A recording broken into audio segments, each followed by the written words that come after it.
Dean, what's your thoughts on the game tonight and the way the guys bounced back from that Perth loss and got it done? Yeah, obviously really pleasing. Second and third quarter, I thought, our defence through that period, really got to a high level of communication and trust in each other, and that transferred into us making some pretty good decisions at the other end. Early in game, turnovers have been something that we still, got to fix, and I thought, our turnovers led to easy baskets for them in the first quarter, and if we can get that number, closer to 10, and just improve in that area, and that's tonight. I think it was a little bit about their guards, really digging in. If you drop the ball to a lower level, I thought they did a good job of displacing it and being able to run. So I thought that was an area of improvement, but really pleasing with what we got from everybody. There's a bunch of games coming up in our last 9 games. They come quickly, and I think even the finals, I think we might have locked in a playoff spot tonight, which is always a good thing with 8 games to go. So, Jock was fantastic, and, to do what he did in 23, 24 minutes, it's great for us and great for him that, we didn't overload him as well. You touched on this a bit, but I wouldn't mind expanding. With the quick games coming up and with the short time frames, how important is it having that short memory, having that ability to bounce back? Because Perth, it stung you guys a bit the other night. Yeah, they did. They were outstanding. And I thought we were sloppy, and that's not a good recipe for a win.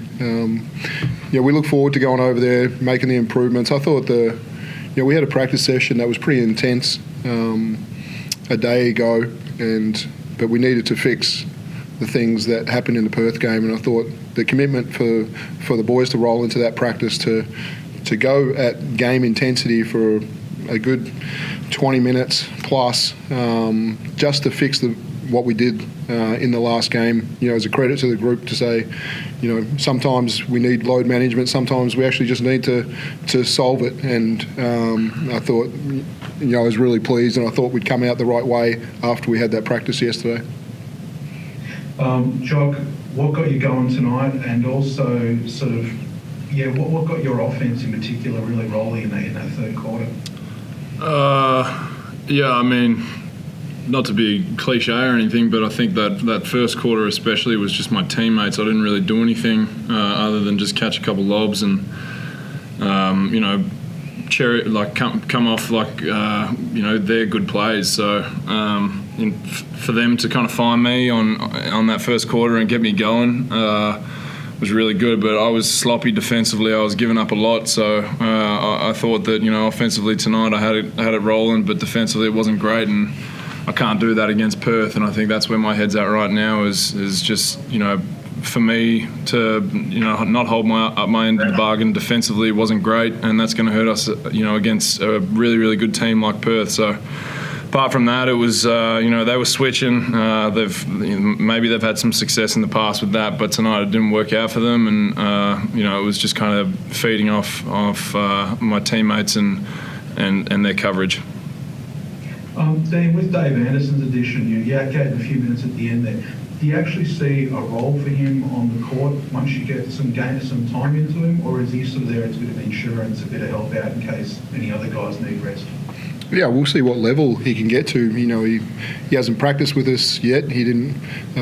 That was the first time I've seen him today at the game. So it was great for him to get out there and just get a feel for us again. And we're excited to have him. There's so many reasons that you love DA, and he's been one of the greatest winners in Australian basketball, and to just have that guy, that veteran experience, to know that if anyone got in foul trouble, if there's anyone missed a game or anything like that, that he can step in and make a big shot, high level passer. Otherwise, he's going to be great just sharing knowledge on the bench. And we just obviously sat on the Jack White replacement, and we really wanted the guys that we had to step up, and Mason Peatling, Dave Barlow, Joe Cool playing some 4, Scotty Hobson playing some 4. I thought we, really managed that area really well. But with the amount of games that we've got, we just thought it was the smartest thing that we could do was to have a veteran player join our group for this last period.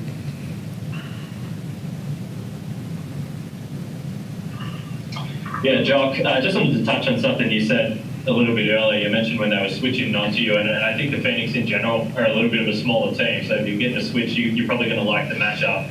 How have you found that process this year? Understanding with a new team, new players, when to attack, when you should go down low and really try and use your dominance down there? It's a great question. It's been something that I've just kind of had to adjust to, is like having a lot more freedom of choice in the way I play offensively, and that's why I love playing for Dino, is he lets me kind of make decisions on how I want to attack certain situations. And I think I probably floated a little bit too much around the 3-point line to start the season. For whatever reason, I saw a few drop coverages, and then I'd be hit with a switch coverage and I'd still try and float. And tonight I just kind of, I really keyed in on watching some film before this game. Coming off the back of that injury and the sloppy game last, I really wanted to try and attack offensively, and just knowing that they were going to continue to switch and film that over the past 3 games that we played them, I just had it in my head that I was going to roll, and I kept talking to the 4s on those punches and on those drags. I was like, hey, I'm going to roll, and usually, I pop a lot on that kind of stuff. So just like having that confidence from my teammates, knowing that I was going to get that switch and then put the ball into me, was great to get me going. And how have you found that process, Dean, from a coaching point of view with Jock? And you guys are always unselfish, and you have so many guys that are individually talented that will play unselfish basketball, understanding that sometimes with a guy like Jock, it's like, okay, we can really feed this guy and he can get on top.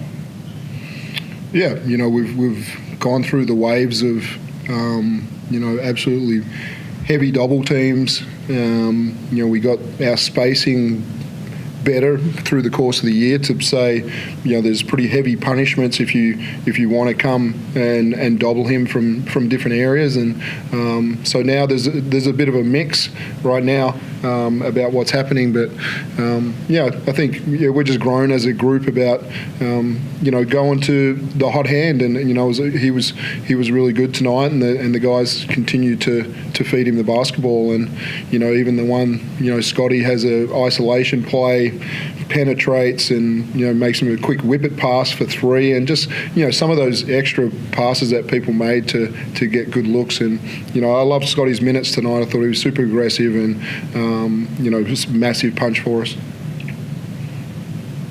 Sorry, I just asked one more quick one on Scotty in particular. He's playing that role off the bench, and I guess it allows you to utilise him in different lineups, but he's probably only in that role because of the injuries he's had and the continuity he hasn't been able to get. Do you envisage him staying in that role? Do you like him coming off the bench and what he can bring from an offensive point of view?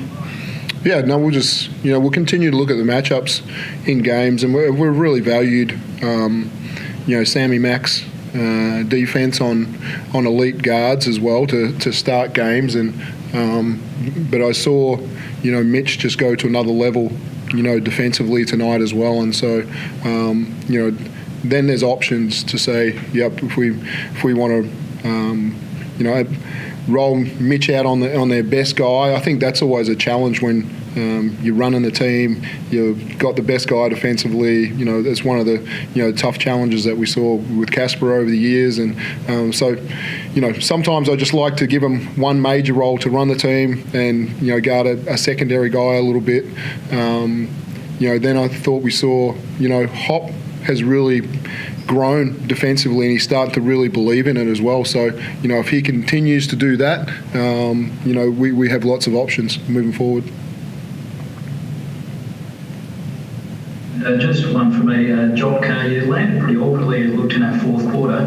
What did you feel in your leg, and how are you feeling at the moment? There was no awkward landing or anything. I'm just getting my legs back under me after that week off, and had a little bit of a cramp, and yeah, that was it. There was nothing to it, just a little cramp in my calf.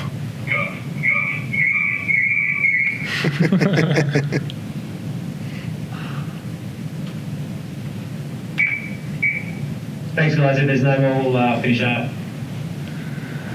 Cheers. All good. Cheers.